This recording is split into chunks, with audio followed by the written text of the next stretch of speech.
IAS हैं, RAS हैं, हर तरह के अधिकारी मिलते हैं और हर समस्या का समाधान इन अधिकारियों के पास होता है। कोई जाओ, वो अपने को तो तहसीलदार के पास जाना पड़ेगा, कलेक्टर के पास जाना पड़ेगा, एसडीएम के पास जाना पड़ेगा, थानेदार के पास जाना पड़ेगा। और जब अपन समाज से ऐसे महाकुंभ करेंगे जहां मैंने बताई उन समस्याओं के बारे में चिंतन होगा, उन समस्याओं के बारे में मंथन होगा, उन समस्याओं के निराकरण के लिए समाज के आगेवान बुद्धिजीवी लोग अपन को उपाय बताएंगे, तो अपन का समाज निश्चित आगे बढ़ेगा। चलो, इस समाज में महाकुंभ वाली बहुत अच्छी शुरुआत हुई है। पहले नहीं तो अब जब गणेश जी ने कहा जगे जब सवेरा, तो अब इसमें हर आदमी का योगदान है। एक दिन इस समाज के लिए निकालना है, एक दिन अपन को जोधपुर 27 अगस्त को चलना है, हर जगह की जिम्मेवारी है। आज सिवाना विधानसभा में अपने समाज के सारे ही आगेवान आए, तो सिवाना में कुल विधानसभा में 85 ग्राम पंचायतें हैं। मेरा आपसे निवेदन है, हर पंचायत से कम अपने एक बस लेके चले और इससे 5000 लोग हो जाएंगे और 5000 लोग अपने पर्सनल व्हीकलों से, अन्य साधनों से पहुंचे। अपनी बहुत बड़ी जिम्मेवारी है। देखो, ओटाराम जी, रतन जी, भूपेंद्र जी, खीम जी, गणेश जी, सारे लोग आए हैं। अपन को ये कहने आए, अपन इनको आज विश्वास दिलाएंगे कि हम इतने लोग आएंगे। जब अपन पहुंचेंगे तब अपनी बात रहेगी। और अपन किसके लिए जा रहे हैं?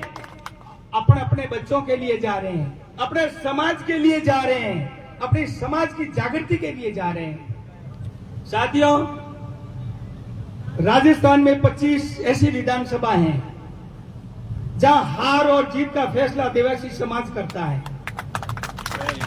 लेकिन हमारे में राजनीतिक चेतना नहीं है।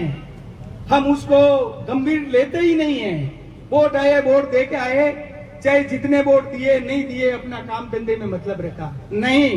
आपका एक वोट सरकार बनाता है, आपका एक वोट आपके पूरे 5 साल की कमाई का लेखा चोखा करने का तैयार करता है। तो उस वोट का महत्व समझो। आप जहां सामूहिक महत्व की बात आती है, वोटों की बात आती है, लोग आपकी संख्या बल को बिल्कुल नकार देते हैं। क्या आपके इतने वोट है ही नहीं? क्योंकि अपन ने कभी संगठित होकर अपनी शक्ति का एहसास नहीं कराया, इसलिए अपने समाज के वोटों का कोई ठेका ले लेता है। गांव का सेठ कहता है देवासियों के वोट चाहिए, हमसे बात करो। सेठ का जागीरदार कहता है देवासियों के वोट चाहिए तो हमसे बात करो। अरे भाई, संगठित होकर इस ठेका प्रणाली का मुंह तोड़ जवाब दो। दूसरे दिन बड़े से बड़ा आदमी आपके दरवाजे पे हाथ जोड़ के खड़ा मिलेगा कि साहब वोट हमें दीजिए। ये ताकत है तुम्हारे में। ये समाज बनते हुए राज का खेल बिगाड़ सकता है, राज बना सकता है।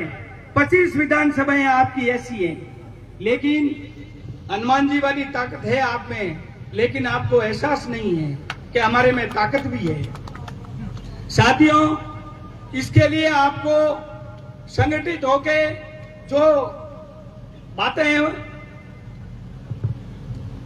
जो एकता का प्रदर्शन करना, जो जोधपुर में महाकुंभ रखा है, इसमें अपन को अनुशासन बनाए रखना है। देखो, ये बहुत बड़ा सम्मेलन है, इसमें कई चीजें आयोजकों ने जो भी किया, बीड़ा उठाया, बहुत अच्छी बात है। तो अपन को एक तो व्यवस्थित और रूप से जाना है। वहां आपको कई आयोजक है, इसमें सारे एजेंडा भी तैयार होगा। इस कुंभ का कोई न कोई उद्देश्य होगा, उसका एजेंडा बनेगा। समाज के आगेवान इस एजेंडे को तय पहले करेंगे कि अपनी प्रमुख समस्याएं क्या है, इनका समाधान क्या हो सकता है। आप ये कह रहे हो सारी दुनिया आपको देखती है, किसी पार्टी को बुलाने की जरूरत नहीं है। आजकल मीडिया इतना तेज है, हर सरकार की सीआईडी का बंदा हर कोने में खड़ा मिलेगा आपको। आपकी हर बात होगी, आपकी हर चीज को नोट किया जाएगा, आपकी संख्या को नोट किया जाएगा, लेकिन ये संख्या बल आपको बताना पड़ेगा। प्रजातंत्र है, प्रजातंत्र में संख्या में ही शक्ति है। यदि आप नहीं आए तो ये जो राजनीतिक चेतना की बात करते हैं, जो इसकी बात करते हैं, बिल्कुल मुट्ठी खुल जाएगी। ये हर आदमी का दायित्व है, यह हर आदमी का कर्तव्य है कि अपन को ज्यादा से ज्यादा लोग चलना है। अब रही बात बसों की जैसी व्यवस्था, वो अपन इसके लिए सिवाना के एक अलग मीटिंग करेंगे। इस मीटिंग के बाद अपन 20 तारीख के लगभग एक अलग मीटिंग करेंगे, उसमें हर कार्यकर्ताओं को जिम्मेवारी देंगे। मेरा कहना ये है, हर गांव में एक बस अपन स्वयं को तैयार करनी है, ताकि जब अपना उसमें हिस्सेदारी होगी तो कर्तव्य का बोध आएगा, उत्तरदायित्व पैदा होगा कि इसमें मेरी भी जिम्मेवारी है। उसमें लोग बढ़ चढ़ के भाग देंगे। मैंने अभी 1-2-3 गांवों में गए तो ये से जवान युवाओं के ग्रुप बने हुए, उस ग्रुप में उन्होंने ऑटोमेटिक से हमने 2 बसों की व्यवस्था हम हमारे लेवल पे कर ली। बहुत अच्छी बात है, धन्यवाद धन्यवाद। बड़े बुजुर्गों को किसी को कहने की जरूरत ही नहीं पड़ी, ना वो पैसे मांग रहे हैं। उन्होंने अपना एक ग्रुप बनाया और 100 बस अपना जिसका दिया, एक बस की व्यवस्था कर ली। तो ये जागृति हर गांव में होनी चाहिए। ये महाकुंभ अपनी अग्नि परीक्षा है, इस अग्नि परीक्षा में पास होना बहुत जरूरी है। और ये वास्तव में आजादी के क्रांति का महीना है, ये देवासी समाज के लिए भी क्रांतिकारी महीना है। यदि इसमें आपने ताकत लगाई, संगठित हुए, एक हुए, नेक हुए, तो तुम्हारी कोई भी सरकार, कोई भी पार्टी आपकी ताकत के आगे झुकने के लिए तैयार होगी। और यदि इसमें भी असफल हुए तो तुम्हें कोई घर आके नहीं पूछेगा। साथियों, सिवाना के लिए मैं इन सबको विश्वास दिला रहा हूं कि कम से कम 10,000 लोग आएंगे और इसमें अपन इसके लिए 2-3 और मीटिंगें करेंगे। ये संख्या देख के मुझे विश्वास है कि हम 10,000 लोग वहां पहुंचेंगे। यदि अपन ये सब कुछ करेंगे, यदि जागृति आएगी, तो कल हमारे बच्चे भी कलेक्टर बनेंगे, एसपी बनेंगे, डीवाईएसपी बनेंगे, आरएस बनेंगे, थानेदार बनेंगे। आधे फैसले तो ऑटोमेटिक हो जाएंगे। राज समाज का बंदा होना चाहिए। राज कोई आते जाते रहते। मैं नौकरी कर रहा था, मेरी विचारधारा अलग थी, मेरे काम पड़ता, मैं ओटाराम जी के पास जाता, मुझे पहले तवजिया मिलती है, क्योंकि मैं समाज का बेटा था। समाज का बंदा कोई चाहे आगे बढ़ना चाहिए। समाज का आगे बंदा बढ़ेगा तो तुम्हें पहले पूछेगा, चाहे समाज का अधिकारी लगा हुआ है, वो चाहे रखे नहीं रखे, लेकिन उसके नाम से भी तुम्हारे काम होंगे। कम से कम तुम्हें लोग गलत सलाह नहीं देंगे, लूटेंगे नहीं। तो ये जागृति जब आएगी कि आप शिक्षा होगी, शिक्षा के साथ राजनीतिक चेतना होगी, क्योंकि समस्याओं का समाधान राजनीति से ही होता है। शिक्षा का विकास से हम अधिकारी बन सकते हैं, पैसे कमा सकते हैं, विद्वान बन सकते हैं, लेकिन एक राजनीतिक चेतना ऐसी है जो सब रास्ते उसी में आके मिलते हैं। चाहे शिक्षा हो, व्यापार हो, दूसरा हो, तीसरा हो, आखिर सबका समुद्र वही है। और उस समुद्र में मंथन करना पड़ता। मंथन का टाइम 3 महीने बाकी दें। मैं किसी पार्टी के लिए नहीं कह रहा हूं, आपकी विचारधारा वो देना, लेकिन समाज संगठित रहना। और तुम संगठित रहो तो एक नहीं 5-5 टिकट देंगे।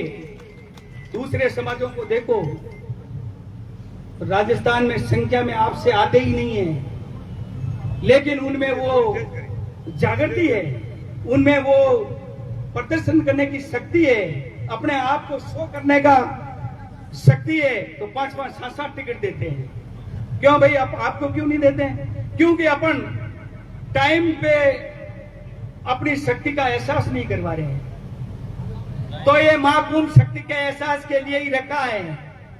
वहां अपन को ज्यादा से ज्यादा लोग पहुंचेंगे जब ही होगा। साथियों, इस मारवाड़ परगना में रेवारी जाति की बहुल्यता है। चाहे सिरोही देख लो, जालोर देख लो, बाड़मेर देख लो, जोधपुर देख लो, पाली देख लो, सब जगह बहुल्यता है। और ऐसे रेवारी बहुल्य क्षेत्र में देवासी जाति की बहुल्य होते हुए भी हर तरह से अपन पिछड़े हुए हैं। भोली भाली सूरत को यह सादगी का रूप देने वाला जो सामने बैठा देवासी समाज आज आर्थिक रूप से बहुत पिछड़ा हुआ है, राजनीतिक रूप से बहुत पिछड़ा हुआ है, सामाजिक रूप से बहुत पिछड़ा हुआ है। ऐसे समाज के विकास के लिए कोई भी पार्टी आगे आएगी, ये रेवारी समाज अपने ऊपर कभी उपकार नहीं रखता है। वफादारी इसकी खून में है रेबारी समाज के। वक्त आने पर यह रेबारी समाज उसका ब्याज सहित प्रतिफल भी देगा। साथियों, जो अपने पूर्वजों ने अपन को वफादारी सिखाई है, वो वफादारी जभी निभेगी जब अपने प्रति कोई लिबरल होगा, अपने प्रति कोई सॉफ्ट होगा, अपने को कोई पूछेगा, इस समाज को पूछेगा, उसकी मदद करनी है। आज मैं ज्यादा टाइम नहीं लूंगा। ये समाज के आगेवान सभी प्रतिभाएं आज सिवाना में आए हैं। इन प्रतिभाओं के आगमन से मुझे विश्वास है कि सिवाना में आज नई चेतना का संचार होगा, नए विश्वास का संचार होगा, नई जागृति का संचार होगा और आने वाले टाइम में अपन इनको रिजल्ट देंगे और जैतेश्वर भगवान अपन को हर काम में सफल करेंगे। जय हिंद, जय भारत। जय हो।